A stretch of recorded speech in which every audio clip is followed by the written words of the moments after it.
We have been at this now. This is our 17th year offering live educational events for landlords. And over the years, we've had several thousand investors like you attend our events. And we're humbled to serve in that way because this is a private event. This event is not associated with the Apartment Owners Association. This is not associated with any of the trade associations. They do great work. I'm a member. But this is a private event that I created in 2009 for my personal clients. At that time, we were living through the great real estate recession.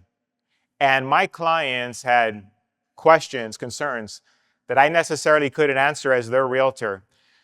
So I thought, why don't I assemble an all-star cast of real estate attorneys, tax professionals, those in the financial markets, and afford my clients the opportunity to ask those questions that were most pressing to them. So the speakers, myself, my clients, we convened on a small steakhouse in the city of Arcadia. And over the course of a couple hours, my clients got to ask those questions that were top of mind, and they were able to receive the right information from the right professionals at the right time. But what's the point? See, multifamily properties offer the three things they always have: cash flow, appreciation, and tax savings. But to extricate that today takes figuring out a much more complex puzzle. And that's why we're here today, is to help you navigate that puzzle. The speakers that I have invited are here to help you and I become successful investors. To become a successful investor in multifamily real estate, it's really quite simple, but not easy. There's three check boxes. First, we have to increase cash flow over time. And you may be thinking, well, Kris, how do we do that given your comments about rent control? There's still a strategy where you can raise your rents above the limits of rent control, and we're going to discuss that here this afternoon. Second, you have to build wealth over time. Well, how do you do that depending on the fluctuations of the market? Today, the market stands in flux, and by the end of this afternoon, you'll understand why. We're going to go through that. But the strategy must change. That's the key. And then third, we have to land at a place of financial security. The speakers who will present today are the pinnacles within their individual industries. You couldn't ask for a better lineup. They have decades of experience. And by the time they're done presenting today and answer your questions during our Q&A session, they're going to inevitably help you check these three boxes: increase cash flow, build wealth over time, and land at a place of financial security. So my suggestion is this, especially for those that are just attending for the first time. As you sit here this afternoon, ask yourself, which pillar are you in? Or which pillar should you be in? Maximization, growth, preparing for tomorrow. And really take in the information through that lens. I think it'll make the information that much more meaningful, applicable to your situation. And my promise is this: by the time we exit those doors, you're going to have that firm footing that you're looking for. Most, if not all, your questions will have been answered. And you'll be able to go out and make the next best educated decision to take your real estate portfolio, your financial legacy, in a positive direction. What made your decision in buying real estate 20 or 30 years ago a great decision was two things. Rates were coming down. We had a bull market in rates going down. What else? We have no restrictions on rents. So let's talk about the market and how we can capitalize on this environment. So we have programs for just about everything right now. And I want to talk about programs that let you achieve a little greater leverage. And I want to talk about that because that's part of what I see how to capitalize in this marketplace. How do we capitalize? By playing offense. If we play no offense, what happens if rates go up? What happens if there's more rental restrictions? You're less and less cash flow. So by playing offense, we need more debt service, greater leverage, and an ability to pay for it as an interest-only payment. Now, I want you to understand that getting interest-only is equivalent to lowering your rate by 1%. I want you to think about that, okay? So if it's 6.5, interest-only payment is going to be equivalent to 5.5. So I want you to think about that because we're going to use that money a little later in my explanation. Is refinancing a good idea? How many people in the audience are reaching that 3 or 5 year barrier where their loan is adjusting? Okay, several of you. All right. So your rate's probably going to adjust between 7.1 and 7.5 on the SOFR. Okay, so you're in that range. If the rates are 6.25, or even if you're paying interest only and you have a optimistic capitalistic game plan, it benefits you to refinance. Okay. Here's an email that I sent all my top agents on August 4th, 2022. I said we're going to have a dramatic bump in rates. From that point on, in 1 month, the rates went up 1%. Okay, they ended up to go up 2% by 3 months from this warning. Okay, we locked a lot of clients in because of this warning. A lot of agents saved their clients a lot of money, and the clients did very well. Where are rates headed? So we'll talk about rates. So this was October 7th, our last seminar, and I mentioned that we had a line in the sand. So you could see that on the right. And there was a line in the sand. That line in the sand at that time was 4.2. And I said, if we pass 4.2, we're probably headed to 4.8. Okay. That was our trading range, as you could see there, between 4.6 and 3.6. What happened? The rates went to 4.8. So they went exactly to what we thought they would. Now let's talk about the first subject that we talked about, how buying real estate 30 years ago was such a great idea and an amazing idea. So the number one thing you're able to do is get lower rates and value add. Okay, so value add was a big component. So today value add's difficult because you have to get cash for keys or have to do different scenarios. Now this year, in January, the state of California changed their ADU laws, and they're very aggressive. And I really want you to go out before you sell a property, talk about if there's any ADU advantage of adding an ADU, okay? There is an ability to add an ADU, much less at a cost per unit. Now, what does that mean? So if you're buying $300,000 a door, for instance, as an example, and you have $2,500 rents for that particular unit, that particular unit's about a 6 cap, okay? So let's compare. Some of my clients are converting garages to ADUs at $100,000 to $150,000 a unit. So that $150,000 a unit is actually getting better rents because it's brand new. It's getting $2,850 rents. Guys, that's an 11 cap. So where do you find an 11 cap in California? In your backyard. So how do you choose the right policy? Make sure you're, especially now, there's a lot of information out there, and a lot of the insurance agents don't really know the market. They're used to a specific type of carrier. Let's say they're captive agents that only use one carrier.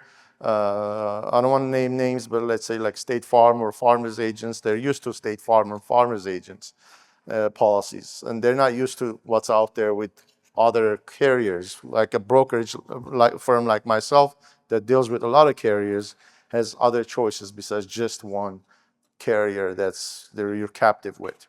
So you want to make sure you talk to multiple agents, assess coverages, read the policy carefully, make sure you check the exclusion section.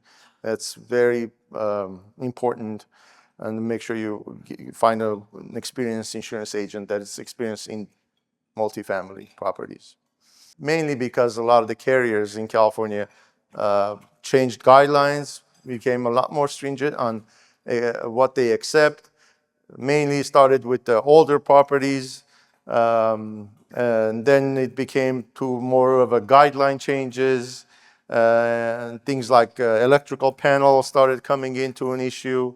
On the renewals, before the renewals, they're asking clients to send a picture of their electrical panels. The brand, all of us started, none of us before knew what type of electrical panels we had. Now everybody knows this stuff by heart. Like, is it Federal Pacific? Is it Zinsco? Is it Stop Block? Is it Challenger? All these electrical panels. And there's a list in that folder you guys have of the ones that the insurance companies don't like. So make sure you check that against the electrical panels you guys have at your buildings. So why is this electrical panel problems all of a sudden starting? Obviously, insurance companies don't like this Zinsco, Federal Pacific, Stop Block, but it is an issue. It does cause hazard. And changing it, it's a really good thing, not only because you'll get a better rate on insurance, it'll prevent fires. Hopefully it doesn't happen, but it'll prevent fires and liability losses in your property. So upgrading electrical panels is good. It reduces fire risk. It can take more load, the electrical panels, with the increase of power demands. And updating circuit breakers will prevent overloads. Obviously, will lower insurance premium. There isn't that many carriers that'll write this electrical panel prop. If you have any one of those prohibited ones like Federal Pacific, Zinsco, Stop-Lock, Challenger, there aren't that many carriers left that'll write those buildings with those panels in place. They are some, they will, but it's expensive. I don't think it's worth the money to pay for an insurance policy that's a lot more than you could spend that money on your building and have an improved, updated building and not have to deal with very high, expensive insurance policies. Lastly, I want to go over this current, obviously we had these problems for the past couple of years and then the fires didn't help. A lot of the insurance companies went into a moratorium, stopped writing. We lost a lot of lives and a lot of properties. If you guys have been in an affected area, you guys know insurance companies have done a good job in trying to get things back to normal. But Fair Plan is a choice most of the clients were left with in those areas. There's no other companies that would insure high brush zones. So a lot of it went to Fair Plan.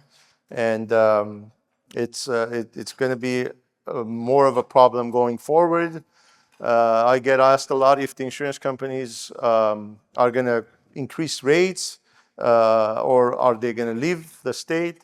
I think it's normalized since the fires. Everything is kind of back to normal. A lot of the insurance companies are increasing rates. And now I'm talking about the admitted carriers that are increasing rates. And I think admitted carriers increasing rates is not a bad thing. And why? It's because at least we'll have a normal policy to purchase with a high rate rather than a non-admitted company that has a lot of exclusions. Because of the fires, the IRS issued a disaster relief notice. And anytime that there's a significant disaster somewhere, the IRS issues some sort of kind of tax help for clients. And with this notice, basically what they did was they extended all tax-sensitive time deadlines to October 15th. So if you're an LA County resident and you sell your property today, you have till October 15th to both identify and close. So it's really a huge advantage. Obviously, the closer we get to September 1, the more that kind of goes away. Obviously, September 1, if you close on that to October 15th is 45 days. You just got your kind of standard exchange period. Now, if you close and your 180th day goes past October 15th, then you get to take full advantage of it. So there is a significant, thing going on right now with the disasters. 1031 is a federal tax code. It allows investors to buy and sell investment real estate anywhere inside the U.S. So you can sell property in California, buy property in another state. Now, California does have a clawback provision. And they've had a clawback provision for many, many years. And the idea behind the clawback provision was, hey, we'll allow you to sell your property in California, do a 1031 exchange, go buy a property in another state. But if you ever sell that property in the other state, we want you to come back to us, let us know, so that you can pay the taxes that you would have owed us when you initially sold this property. Well, let's just say that I'm an investor that I sell my California property, I 1031 exchange it into Texas. Does anybody know what the capital gains tax rate is in Texas? 0, right? Capital gains tax rates in California vary from 9.3 to 13.3%, right? So I 1031 exchange, I buy a property in Texas. Let's say I now live in Arizona, so I no longer even file a California return. Let's say I own this property in Texas for 5 or 6 years, and I decide at some point I want to sell this property in Texas. And I don't want to do another exchange. I'm just going to cash out. So I sell the property in Texas, cash out of it. How many people do you think were going back to the state of California saying, listen, I know that you didn't know this, but I sold my property in Texas and I'm here to pay you my taxes? Nobody, right? I mean, who would do that? So now California has a filing requirement. They have something that says you can exchange out of the state of California and buy another state, but you've got to file something with us every year showing that you still own that property. And if you ever cash out of it, we want you to pay the California tax. And the question always comes up, how long do I have to hold it as a rental or an investment before I can convert it? And the answer to that is 2 years. So there's a revenue procedure out there that says any property that's been held as an investment for 2 years or more, in an audit, the IRS can't challenge the held for investment portion of the exchange. So the idea behind 1031, you're deferring the capital gains taxes from the sale of that property into another property. And capital gains tax rates, as you can see, can vary, from 20 to 40%. I get clients that call me all the time. I had a client call me yesterday and said, well, maybe I'll just sell and pay my taxes. I'll just pay that 15%. And I said, well, there are other taxes associated with selling real estate other than just your 15%, right? So you have the federal capital gains tax rate's 15% on the first about $500,000 of gain. But any gain that's above that, you're going to pay 20% on. I said, oh. I said, you're also going to have to pay the state of California. And that tax rate is going to be somewhere between 9.3 to 13.3%. And then on any depreciation you've taken, you're going to have to pay 25% of that back to the federal government. And you're going to have to pay a portion of that back also to the state. So you've got that as well. Now there's another little known tax that exists. Has anybody ever heard of the healthcare tax? So if your gain exceeds $250,000 or your income exceeds $250,000, then you get hit with another 3.8% in taxes. And so the reality is most of my customers end up in that, mid 30% range. So I think there's lots of reasons why people do exchanges. Obviously, a big thing right now, we're seeing a trend of people wanting to reduce management responsibilities, become kind of passive owners. And so there are some, triple net lease investments that allow that to happen. There's also DSTs that allow that to happen. There are clients that are doing it for geographic reasons. We have clients that want to buy properties, closer to where they live. They maybe live in Arizona now. They own property in California. Obviously, we have the rent issues here and some of the landlord challenges that you guys face that Mike Brennan gets so fired up about that he'll talk about a little bit later.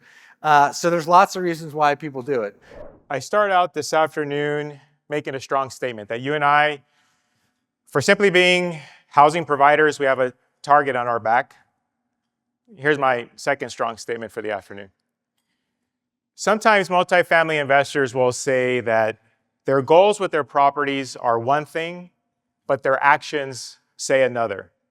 And that's not a statement of judgment. But after you've been involved in as many real estate transactions that I have, working with several hundred multifamily investors, you come to see patterns. And there really is only 3 segments of investors. Maybe one of them is seated in your chair. The first segment of investors are those who are still working or running a small business, similar to my wife and I. And they're purchasing multifamily properties so that those properties, somewhere down the road, the income from the properties can replace them as a working individual. So any growth in income and portfolio size that they have over time will equate to a direct upgrade of their standard of living. And yet, some of these investors buy a building, get too close to the tenants, don't stay on top of the rental rates, paint the trim 3 and 4 times, wake up 20 years later with the same building. A building that actually was supposed to serve as a stepping stone onto bigger and better things, and somewhere along the road they got complacent. The second segment of investors are those who, right now, their multifamily properties represent the vast majority of their retirement income. So any increase in income they would see immediately would be an immediate upgrade to their standard of living. And from some of these folks, I hear statements like this: well, Kris, I didn't really raise rents much on my tenants, try to take it easy on them. But now that we have rent control, I'm hammering them every year to the maximum. And what they're saying is that they got caught flat-footed by rent control. And so now their cash flow takes a hit.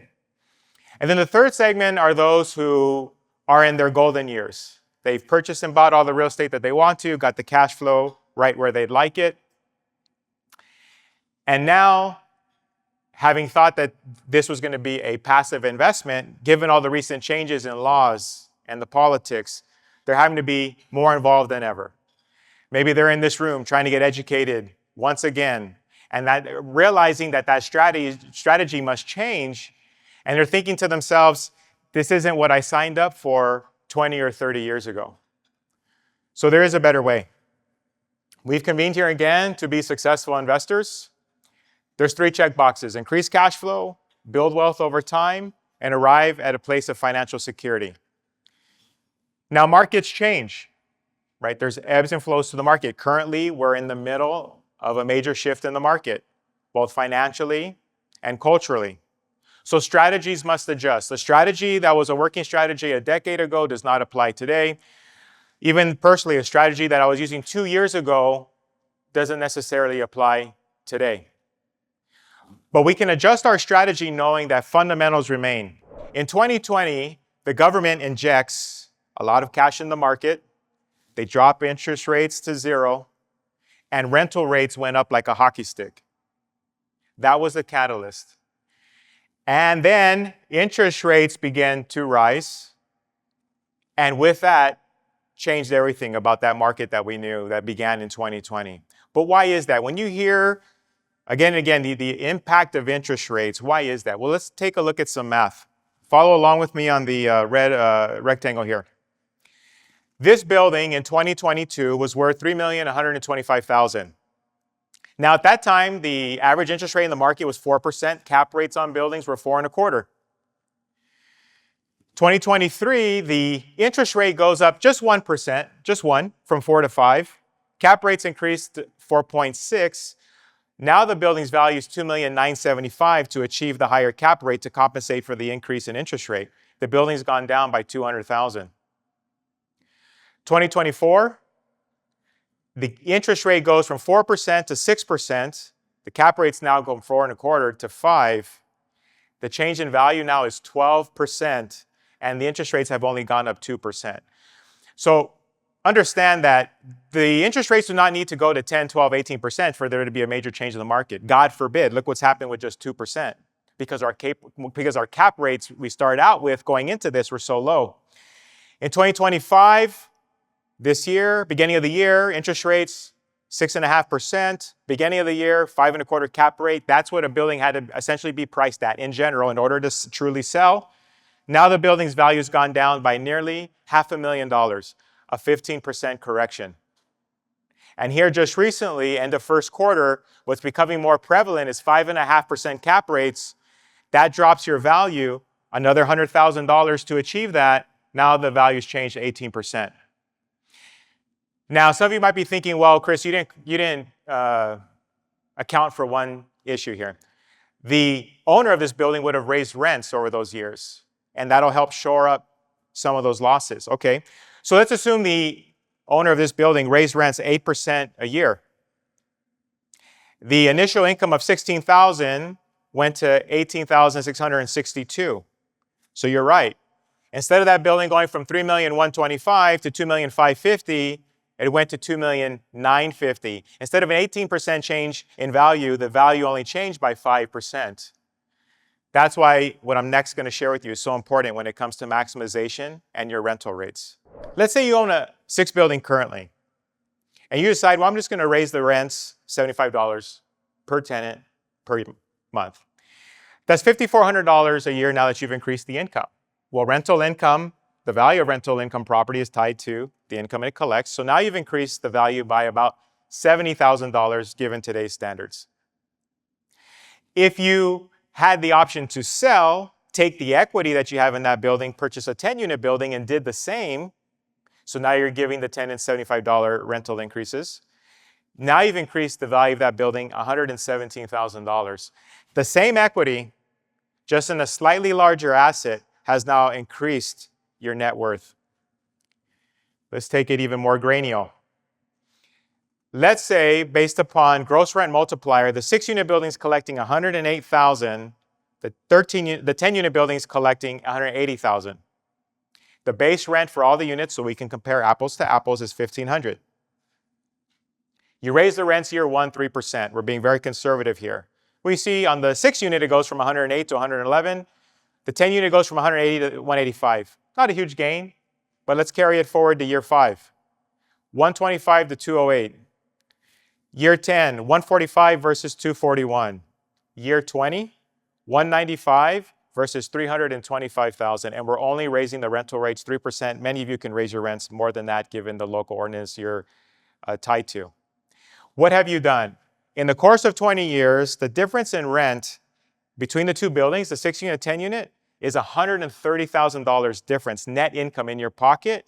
But look at the difference in net equity, $1.7 million by simply moving the equity from a smaller asset to a larger asset.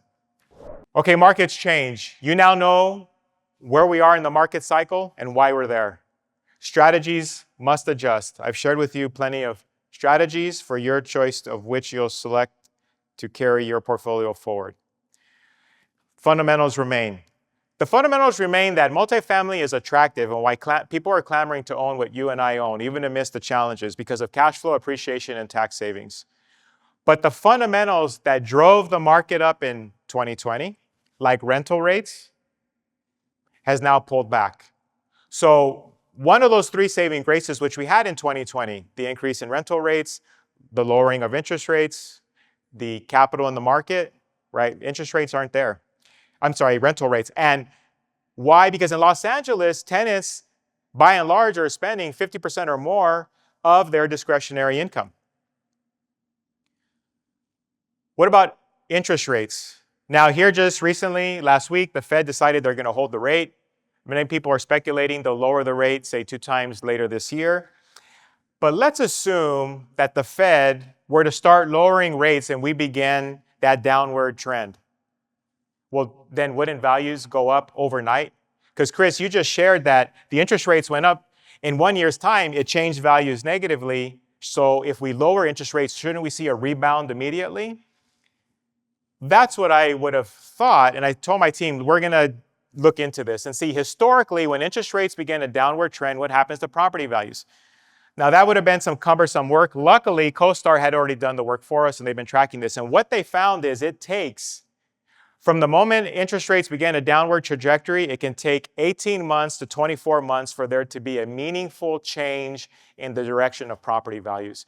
So even if Powell and his guys begin to lower the rates at the end of this year, it's not to say that within 3 months, 6 months, all of a sudden we're going to see a big jump in values. I want you to have that on your radar. So let's jump right into the new laws for 2025 that I think you guys really will need to know. AB 2493, that was screening fees, screening policies, and credit reports. What do you need to know about this bill? It went into effect, effective immediately. There's some prohibitions on screening fees. Okay, you can't just charge everybody screening fees anymore. What this law does is it gives you an option. If you want, there's a myth put out there that as landlords, you have to accept the first qualified applicant who applies, who meets your criteria. That's not the law. It never has been the law, but that's the direction California is trying to get. And so what they did with this law is it's the slippery slope. They passed a watered down version, and I anticipate that it'll get more strict as time goes on, but they've given you an option. If you want to charge application screening fees, you can, as long as you agree to accept the first qualified applicant. Not a great outcome when that happens. So they've given you a second option. Option 2 is you're not required to accept the first applicant provided you return any fee to somebody that you rejected within the lesser of either 7 days if you took somebody else, or 30 days if you haven't accepted anybody. So in other words, if I apply for your apartment and you accept somebody else, you've got to give me my refund my screening fees within 7 days. If 30 days pass and you haven't accepted anybody, you still have to refund my screening fees. And that's, again, if you don't want to be forced to accept the first qualified applicant. And there's some mandatory credit reports now. It used to be that if you relied on a credit report to deny somebody, you had to give them a copy or at least notify them how to get one. Now it's mandatory. You have to provide it to everybody if you're using screening credit reports. My approach to that is I suggest you guys start using third-party vendors for your screening. You're not collecting the fees that way. Just hand it out with your application. Say, this is the company I use. Many of the apartment associations are starting to do this for people now. This is the company I use. You pay them the fees, and then you don't have to refund it. But it is a law that you have to know about and you have to apply correctly.